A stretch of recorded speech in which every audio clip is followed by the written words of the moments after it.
MIUI 125 nilagyan ng regulator na pang full wave sa Mio. Ayan o. Grabe naman yan. Ayan yung tatak mga boss. Li Hua. Ito po yung ginagamit pang full wave sa mga Mio. Nilagay na pati sa M3. Grabe. Yun o. RS8 pulley set na pang Honda Click. Ayan. Nirepace po natin yan mga boss. Dahil kanina sobrang lalim po ng kanal niyan. Ayan. Para po yan sa Honda Click. Siyempre gamit natin yung ating premium na talim dyan. Kaya ganyan po siya. Kakinis. Yun o. RS8 yan mga boss. Hindi ko lang alam kung anong version ito. Pati yung pulley niya. Nirepace po natin. Sobrang lalim po ng kanal. Ayan. Hindi ko na po kinalikal. Dahil hindi naman po kailangan. So finish na.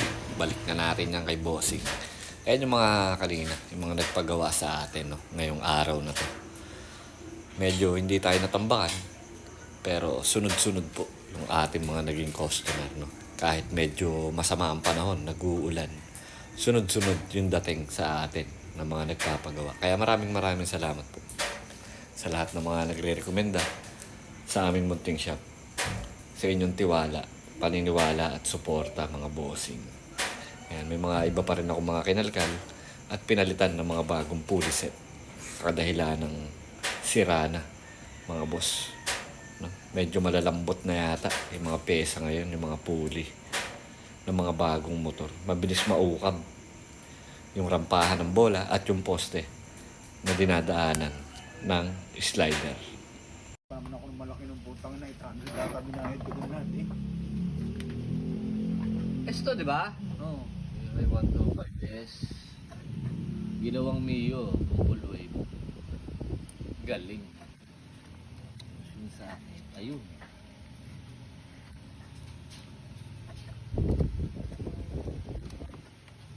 Galing na nag-wiring nito, mahusay.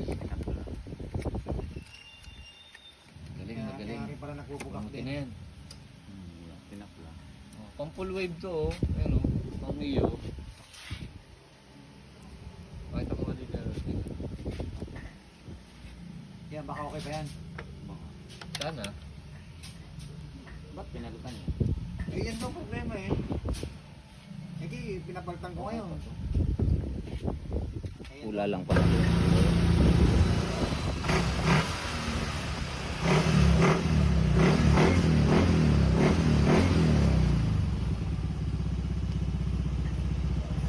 So ayan mga boss, normal naman po yung motor. No? Tinesting namin na walang regulator.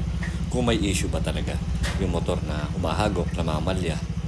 No? Wala naman po. Ayan po yung kanyang original na rectifier regulator. Ibabalik po namin yan. Dahil sigurado ako wala po itong problema. Nahulaan lang ito nung ibang gumawa. At sinalpakan ng pang Mio na pang full wave na regulator. Kaya nag-overcharge po siya. Nagsi 16 volts po ito kanina. Grabe. Sobra-sobra ang voltahe. Kaya namamalya po yung motor. Kasi hindi kaya no, ng system ng ECU yung ganong kataas na voltahe. Kaya namamalya po siya. Kaya ibinalik po natin at tetestingin ulit natin. Yun. Normal naman po ng takbo. Hindi ko alam kung bakit ito'y pinalitan ng pang Mio na pang full wave. Napagastos pa si Bossing doon ng malaki 800 po yata yung binayad niya. Yun. Wala pong palyang, walang hako. Kasi hindi siya nag-overcharge. At good na po yung kanya regulator. Yun daw ang problema. Yun pala, yun ang ginawang problema sa motor niya. Kaya ingat po sa mga pagpapagawa ninyo, no? Lalo na pag-wiring. Hindi po pwedeng i-convert yan sa FI dahil pang carb type po yun. Ayan, mga parameters, normal po. So ito po yung aming tinanggal, no? Na pang Mio, na pang full wave. Ayan, no? Napakatapang po ng nag-wiring nito. Ako kahit sa panaginip, hindi ko po yan gagawin. At baka masira po yung motor. Baka masira ang ECU. Dahil hindi po yan compatible sa mga FI engine. Hindi po pwede yan. Pang carb type lang po talaga ito. Yung mga ganitong klaseng regulator. Ito po yung mga nakakabit sa mga Rusi, Lipan, no? Sa mga China brand na motor na ginagamit sa Mio, Sporty, Salty, pang full wave ng kanilang charging system para tumaas po ng voltahe nila. at makaiwas sa paglolobat. No? Medyo half wave lang po kasi ang Mio Sport, kaya kinukonvert sa full wave. Ang Mio ay 125 po yung mga FIH. Hindi na po siya kailangan ng full wave. Dahil naka full wave na po talaga ang sistema, ang charging system. Yun o, kahit gabi na, may mga humabol pa mga bossing. Pakinggan nyo ang tunog ng makina nito. Yun o, lagapakan ang makina. So bukas na po namin ito gagawin. Uumpisahan po namin ito sa top order ulit. I-check ang block, ang head, no? Lahat i-check hanggang sigunyal mga boss. So yun lang po.